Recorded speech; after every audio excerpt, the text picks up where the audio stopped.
எலியா மேல இருந்த ஆவியின் வரம் எலிசாவுக்கு ரெட்டிப்பான வரம் கிடைக்குது.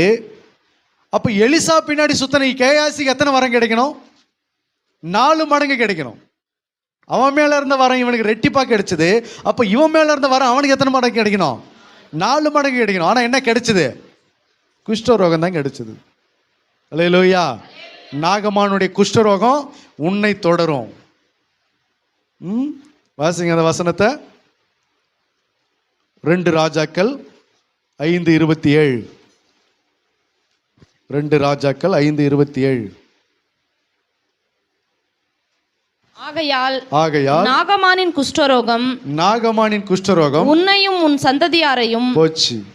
யாரு? உன்னையும் உன் சந்ததியாரையும். அவனோட மட்டும் முடியலங்க, அவனையும் அவன் சந்ததியையும் என்றென்றைக்கும் பிடித்திருக்கும் என்றார். என்றென்றைக்கும் பிடித்திருக்கும் என்றான். அல்லேலூயா. வாசிங்க அடுத்தது. உடனே அவன் உறைந்த மலை நிறமான குஷ்டரோகியாகி அவன் சமூகத்தை விட்டு புறப்பட்டு போனான். அல்லேலூயா. அல்லேலூயா. யோசுவா சொல்லுகிறார், மோசேக்கு பின்னாடி அலைஞ்ச யோசுவா சொல்லுகிறார், நானும் என் வீட்டாருமோ வென்றால் கர்த்தரையே சேவிப்போம் அப்படின்னாரு. யாருக்கு பின்னாடி போனாரு?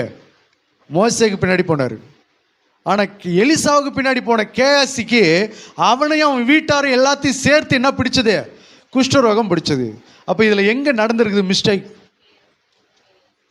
எலிசாவுக்கு பின்னாடி போன குஷ்டரோகம் பிடிக்குமா? அப்படின்னு எலியாவுக்கு பின்னாடி போன எலிசாவுக்கு பிடிச்சிருக்கணுமே, மோசேக்கு பின்னாடி போன யோசுவாவுக்கு பிடிச்சிருக்கணுமே. அப்போ அவங்களுக்கெல்லாம் ஆசீர்வாதம் பிடிச்சது, நன்மை பிடிச்சது, நன்மை சுதந்திரித்து கொண்டாங்க. ஆனால் எலிசாவுக்கு பின்னாடி போன கேயாசி ஏன் குஷ்டரோகம் பிடிச்சது? வாழ்க்கை எதற்காக அர்ப்பணிச்சான்?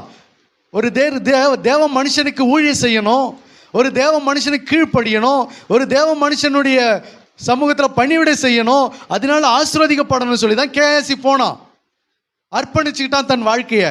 ஆனால் அடைந்தது என்னது? குஷ்டரோகம். இப்போ காரணம் எங்கே நடந்திருக்குது? வாழ்க்கையை அர்ப்பணிச்சுக்கிட்டான், ஆனால் வார்த்தையின்படி என்ன பண்ணல, செய்யாமல் போயிட்டான். அதனால நடந்தது என்ன? குஷ்டரோகம் தான் கிடைச்சது. இன்னைக்கு நிறைய வாலிபர்கள் நிறைய ஊழியத்தில், அநேக ஊழியத்தில் தங்களை அர்ப்பணிச்சுக்கிட்டு, ஊழியக்காரனுக்கு தன்னை அர்ப்பணிச்சுக்கிட்டு வாழ்க்கை அர்ப்பணிச்சிட்டாங்க. ஆனால் எதன்படி செய்யாமல் போயிட்டாங்க? வார்த்தையின்படி செய்யாமல் போயிட்டாங்க. அல்லேலூயா. அல்லேலூயா. இப்போ அவர்களை சமுதாயம் பார்க்கும்போது என்ன நினைக்கும்? பாஸ்டர் பின்னாடியே சுற்றிட்டு இருந்தான், கடைசியில் அவன் நிலைமை என்ன ஆயிடுச்சு பாரு. கேஎஸ்சி பார்த்து என்ன சொல்லியிருப்பாங்க? நீங்கள் சொல்லுங்கள். எலிசா